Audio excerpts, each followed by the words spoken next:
నమస్కారం విజయపతి గారు. నమస్తే నాగరాజ్ గారు. కొంతమంది అండి మన ఇళ్లలోనే చూస్తూ ఉంటాం మనం. వాళ్ళు అలిగి కూర్చుంటారు, నోరు విప్పరు, ఫ్రీజ్ అయిపోయి ఇలా కూర్చుంటారు. మనం పలకరించకపోతే ఏడుస్తారు. వాళ్ళకి కావాల్సింది లోపల ఒకటి ఉంటుంది, వాళ్ళు అడగరు, మనమే అర్థం చేసుకోవాలనుకుంటారు. ఏ కమ్యూనికేషన్ ఉండదు. అది ప్రతి ఇళ్లలో చూస్తాం మనం. ఏదో ఒక క్యారెక్టర్ అయితే ఖచ్చితంగా ఉంటుందండి. మదర్ రూపంలోనో, ఫాదర్ రూపంలోనో, వైఫ్ అండ్ హస్బెండ్ రూపంలోనో, లేదంటే పిల్లల రూపంలోనో, సిబ్లింగ్స్ రూపంలోనో ఖచ్చితంగా ఒక క్యారెక్టర్ అయితే మనకు కనిపిస్తుంది. అది ఎలా అని అంటే మనమే అర్థం చేసుకోవాలి. వాళ్ళకి నొప్పి వచ్చినా ఏది వచ్చినా సరే వాళ్ళు మాత్రం నోరు తెరవరు, కానీ మనం అర్థం చేసుకోవాలన్నారు మాత్రం క్లియర్గా ప్రొజెక్ట్ చేస్తారు. అలిగి కూర్చున్నారు అనుకుంటే మనం ఏదో ప్రొజెక్ట్ చేస్తున్నారు, కానీ వాళ్ళు మాత్రం నోరు తెరిచి అడగరు. ఈ పాయింట్ ఆఫ్ వ్యూలో ఒక మనిషి మైండ్ సెట్ ఉన్నప్పుడు ఎలా డీల్ చేయాలి? ఒకవేళ నేను ఎలా డీల్ చేయాలో చెప్పినా రోజువారీ నరకం కింద ఉంటుంది అవతల వ్యక్తిలో గనక మార్పు అనేది రాకపోతే. డీల్ చేయొచ్చు, ఏదైనా చేయొచ్చు, మేనేజ్ చేయొచ్చు, కానీ ఒకరోజు చేస్తాం, 2 రోజులు చేస్తాం. అవతల వ్యక్తి యాటిట్యూడ్లో ఆ కరెక్షన్ అనేది జరగకపోతే రోజు డీల్ చేయాలన్నా విసుగొస్తుంది. అవునా కాదా? ఎప్పుడో మొదటికే మోసం వస్తాయి, శాంతం పట్టించుకోవటం మానేస్తాం అప్పుడు, ఇంక వీళ్ళింతే అని. సో ఇట్లా కంటే ఏంటంటే అవతల వ్యక్తి ప్రవర్తన మనల్ని ఎట్లా ఇబ్బంది పెడుతుంది అనేది వాళ్ళకి క్లియర్గా చెప్పగలగాలి. లేదంటే రోజు డీల్ చేయాలంటే కష్టం అవుతుంది, చెప్పాను కదా.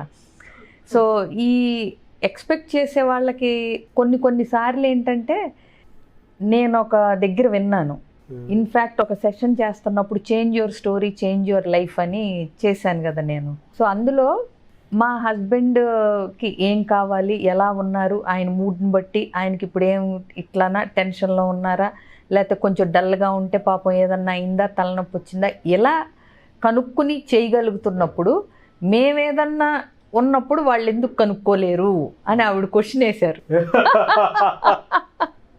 ఎందుకు చెయ్యరు, మాకు తెలుస్తున్నాయి కదా, వాళ్ళకి ఎందుకు తెలవదు? రోజు ఉన్నట్టు లేకపోతే ఏదో తేడా జరిగింది, ఏదో మొత్తానికి విషయం బాగాలేదు అని ఆ లేడీస్ గ్రాస్ప్ చేస్తున్నప్పుడు హస్బెండ్స్ గురించి, హస్బెండ్స్ ఎందుకు గ్రాస్ప్ చేయలేకపోతున్నారు అని ఆవిడ క్వశ్చన్ వేశారు.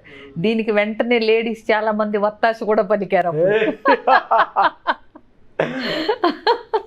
అది కాదండి, మరి మీకు బాగోపోతే, మీకు తలనొప్పిగా ఉందనో, మీరు ఈ పూట అంటే సరిగ్గా లేదు మీ ఆరోగ్యం అనో చెప్పాలి కదా అని అంటే, చెప్తే పక్కింటాళ్ళైనా హెల్ప్ చేస్తారు, చెప్పకుండా తెలుసుకోవాలి కదా భర్తని ఇంట్లో ఉన్నవాడు అని వాళ్ళ క్వశ్చన్. అస్సలు ఇది వినగానే కింద కామెంట్ బాక్స్ లో వచ్చేస్తుంది, అది కదండి మా సమస్య, అదే కదండి మా సమస్య అని చెప్పేసి వచ్చేస్తారు.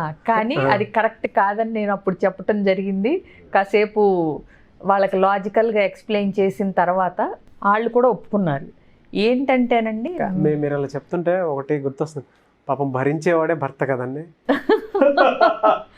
అట్లా ఏం కాదండి, ఏదైనా 2 చక్రాలు లాంటి వాళ్ళిద్దరు, ఏది సరిగ్గా లేకపోయినా ఇబ్బంది.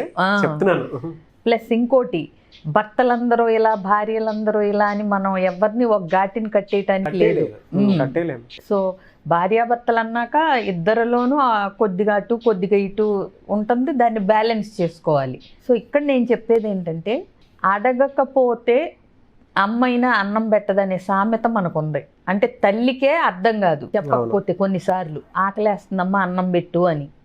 కాబట్టి ఏదైనా సరే అవతల వ్యక్తి మన భావాలు గ్రహించి మనం ఏ మూడీగా ఉన్నామని తెలుసుకుని చేస్తే అది ఓకే, దానికి మనం ఎంజాయ్ చేయొచ్చు. నా భర్తకో నా భార్యకో చాలా అద్భుతమైన అంటే శక్తి ఉంది, గ్రహింపు శక్తి అని. బట్ లేకపోతే మాత్రం తప్పు పట్టకూడదు. ఎందుకంటే అందరూ ఒకలా ఉండరు, అందరి వే ఆఫ్ పర్సెప్షన్ ఒకలా ఉండదు. అలా అని వాళ్ళకి బాగోని భార్యతో పని చేయించాలను అంత ఇది కూడా ఉండదు. బట్ చెప్తే కానీ తెలియదు కొంతమందికి. బట్ ఆ పంతాలు అనవసరం.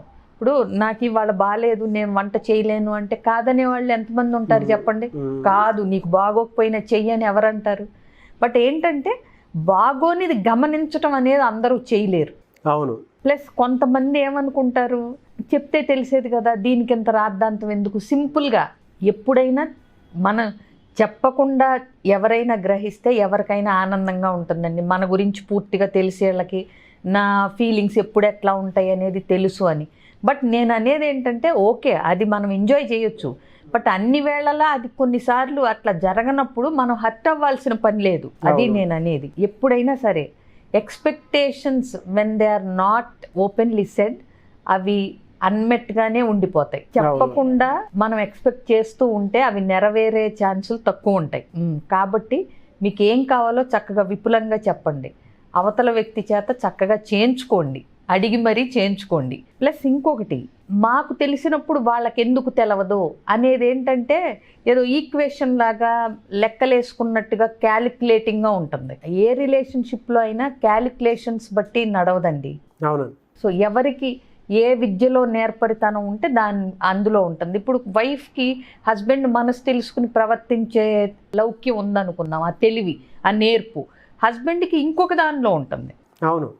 సో అంటే ఏంటి, ఈ అమ్మాయికి బాగోపోతే కనుక అన్నీ అమర్చిపెట్టి తనే వంట చేసి తనే చేసే నేర్పుండి ఉండొచ్చు. బట్ ఏంటంటే అక్కడ చెప్పగలగాలి. అవును. సో అందరూ అన్ని రకాలుగా ఒకటే ఇదిలో ఉండరు. అసలు మనకి పెద్ద బుక్ ఉంది, పెద్ద సేయింగ్ ఉంది, men are from Mars, women are from Venus అని.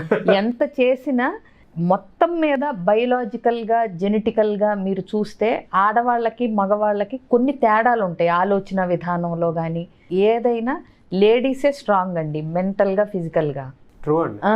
సో ఎమోషనల్గా కూడా వాళ్ళు ఏదన్నా వచ్చినప్పుడు కానీ, ఏదన్నా క్రైసిస్ వచ్చినప్పుడు కానీ తొందరగా డీలా పడిపోరు. లేడీస్ ఉంటుంది. కంపేర్ టు మెన్, ఉమెన్లో క్లారిటీ ఎక్కువ ఉంటుందని నేను నమ్ముతాను. ఆ పర్సెప్షన్ కూడా ఉమెన్కి వచ్చినంత విజువల్ ఏదైతే ఉంటుందో ఫాస్ట్గా మెన్కి రాదు. అంటే అది నేచర్లోనే తల్లి అవుతుంది కాబట్టి బిడ్డ ఎందుకు ఏడ్చాడు, ఆకలితో ఏడ్చాడా, లేకపోతే నొప్పితో ఏడ్చాడా, లేకపోతే అనీజీనెస్తో ఏడ్చాడా అనేది దాన్ని బట్టి ఆ గ్రహింపు శక్తి లేడీస్కి ఎట్లయినా అది భగవంతుడి వరం అనే అనుకోవచ్చు, అది ఉంటుంది. అవును.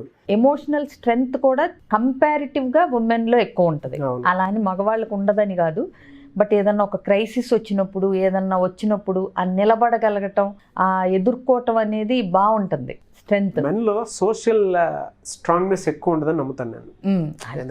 అంటే అదే మనం అంటే మెన్ ఇలా విమెన్ ఇలా అని చెప్పలేం కానీ, బట్ ఎక్కడో ఒక పర్సెంటేజ్ విమెన్ ని మనం అబ్జర్వ్ చేసినప్పుడు ఈ ఎమోషనల్ స్ట్రెంగ్త్ అనేది అయితే ఎక్కువ ఉంటుంది.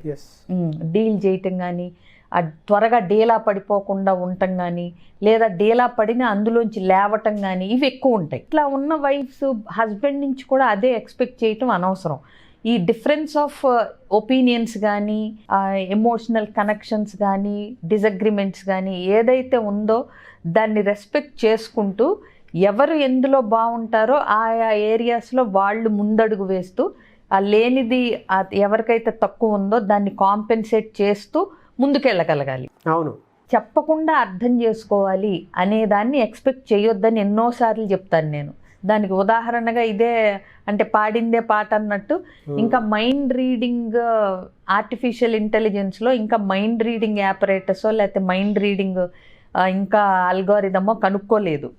అండ్ వద్దు కూడా భగవంతుడికి చెప్పేది. ఇప్పటికే చాలా అనర్థాలు వస్తున్నాయి చెప్పాలంటే, డీప్ ఫేక్ అని, అయ్యని ఇయని టూ మచ్ వచ్చింది. సో ఈ మైండ్ రీడింగ్ కూడా వస్తే ఏమవుతుందంటే అండి, మనకి తినాలనిపించకపోయినా ఏదో సినిమాలో చూస్తాం, 1 గంట అయిందని టింగ్ టింగ్ అని బెల్లు మోగుతూ ఉంటుంది పొట్టలోంచి. సో అక్కడ 1 గంట అయిందా 2 అయిందా అని కాదు, మనకు ఆకలేసిందా, మనకు తినాలనిపించిందా, ఇది ఎవరికి తెలుస్తుంది, ఏ అల్గోరిథంకి తెలుస్తుంది. సో ఇట్లా ఇవన్నీ ఏంటంటే మితిమీరిన ఇది కూడా అనవసరం. కాబట్టి హాయిగా మీకేం కావాలో అడగండి, చేయించుకోండి, ఎంజాయ్ చేయండి. అంతే తప్పితే నేను చెప్పకుండానే అవతల వ్యక్తి తెలుసుకోవాలి, నన్ను అర్థం చేసుకోవాలి, నా ఫీలింగ్స్ కనిపెట్టాలి, మీరు ఎవరి దగ్గర నుంచి అయితే ఎక్స్పెక్ట్ చేస్తున్నారో తెలిసిపోద్ది. అవును. ఇప్పుడు భార్యాభర్తలైనా ఏదైనా, కొంతమంది పేరెంట్స్ ఉంటారు పిల్లల్ని అస్సలు బ్రతిమాలరు, ఒకసారి చెప్తారు అంతే, వదిలేస్తారు. అడగకపోయినా మనకిస్తారు అనేది అసలు పిల్లలకి నిజం చెప్పాలంటే నేర్పకూడదు. వాళ్ళు వచ్చి అడిగే వరకు వెయిట్ చేయాలి మనం.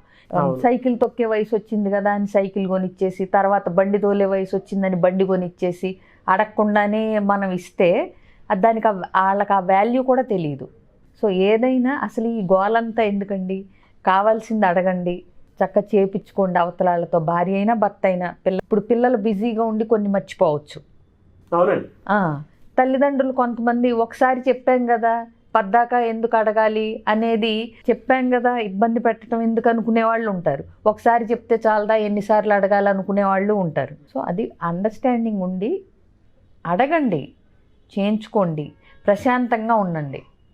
ఎందుకంటే అండి ప్రశాంతత కోల్పోయేది ఇలా ఆలోచించేవాళ్ళే, ఈ నెగిటివ్ ఎనర్జీస్ ఎక్కువయ్యేది. కాబట్టి అడగందే అమ్మైనా అన్నం పెట్టదని గుర్తుపెట్టుకుని చక్కగా ఎవరికి ఎప్పుడు ఏం కావాలో అడిగి చేయించుకోండి. అలాగే మీరు కూడా అవతల వాళ్ళని అడగమనండి. ఓకే, థ్యాంక్ యూ అండి. థ్యాంక్ యూ సో మచ్ విజయపతి గారు.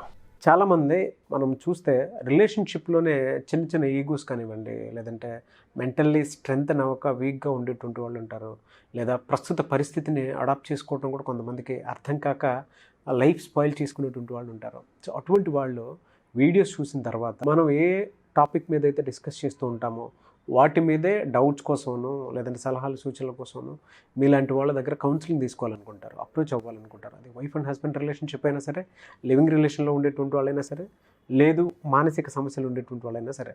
ఇవాళ ఫిజికల్ ఎక్సర్సైజ్ కంటే కూడా మెంటల్ ఎక్సర్సైజ్ చాలా ఎక్కువైపోయింది. అంటే ఇప్పుడున్న జనరేషన్లో అందరూ బ్రెయిన్ యూస్ చేసి పని చేస్తున్నారు. మానసిక సమస్యలు అందుకే పెరుగుతున్నాయి ఫిజికల్ సమస్యల కంటే కూడా. సో మీలాంటి వాళ్ళ అవసరం చాలా ఉంది. మీరు అటువంటి వాళ్ళకి టైం ఇస్తారా మిమ్మల్ని సంప్రదిస్తే? తప్పకుండా అండి. ఇప్పుడు మీరు చెప్పినవి అన్నీ జరుగుతున్నాయి, కౌన్సిలింగ్లు అవుతున్నాయి, 1-on-1 sessions, group sessions. Just screen మీద కనిపిస్తున్న నెంబర్ కాంటాక్ట్ చేస్తే అన్ని డీటెయిల్స్ వాళ్ళకి ఇవ్వబడతాయి. ఆన్లైన్ కానీ ఆఫ్లైన్ కానీ సెషన్స్ కూడా అవుతున్నాయి. ఏదైనా సరే డీటెయిల్స్ తీసుకోవచ్చు. థ్యాంక్ యూ అండి. థ్యాంక్ యూ సో మచ్ విజయపతి గారు. చూసారు కదండి వీడియో. ఈ వీడియోపై మీ అభిప్రాయాన్ని కామెంట్ బాక్స్లో పోస్ట్ చేయండి. ముఖ్యంగా మీరు కనుక మీ లైఫ్లో క్లారిటీ లేదు అని అంటే, లేదు నాకు ఫ్యూచర్లో ఏదైనా చేద్దాము అనుకుంటే కూడా ఏ విషయాలు సహకరించట్లేదు అనుకునేటువంటి వాళ్ళు, లేదా ఫ్యామిలీలో కానివ్వండి, రిలేషన్షిప్లో కానివ్వండి, లివింగ్ రిలేషన్లో కానివ్వండి, జాబ్ వైజ్ కానివ్వండి, అండ్ కెరీర్ గ్రోత్ లేదు అనుకునేటువంటి వాళ్ళు, మానసికంగా ఏదైనా సమస్యను ఫేస్ చేస్తున్నటువంటి వాళ్ళు, స్క్రీన్ మీద మీకు కాంటాక్ట్ నెంబర్ కనిపిస్తుంది. విజయపెద్దన గారిని అపాయింట్మెంట్ తీసుకొని కలవాలి అనుకునేటువంటి వాళ్ళు ఎవరన్నా సరే స్క్రీన్ మీద కనిపిస్తున్న నెంబర్ మీరు కాల్ చేయొచ్చు, వాట్సాప్ చేయొచ్చు, మెసేజ్ పెట్టచ్చు. ఒకవేళ ఇవి ఏది వర్కౌట్ అవ్వట్లేదని అంటే విజయపెద్దన గారిని మేము కలవాలనుకుంటున్నాం, మా కాంటాక్ట్ నెంబర్ ఇది అని మిస్టర్ నాగ్ అఫీషియల్ అని నా ఇన్స్టాగ్రామ్ ఐడి ఉంది. దానికి మీరు పర్సనల్ మెసేజ్ పెట్టినా కూడా కాంటాక్ట్ నెంబర్, పర్సనల్ మెసేజ్ పెడితే ఖచ్చితంగా నేను విజయపెద్దన గారి టీమ్కి ఫార్వర్డ్ చేస్తాను. ఆ విధంగానే సరే మీరు అప్రోచ్ అవ్వచ్చు. అండ్ వీడియో లైక్ చేయండి, షేర్ మాత్రం తప్పకుండా చేయండి. ఇలాంటి మరిన్ని వీడియోస్ కోసం మా ఛానల్ ఫాలో అవ్వండి. Thank you.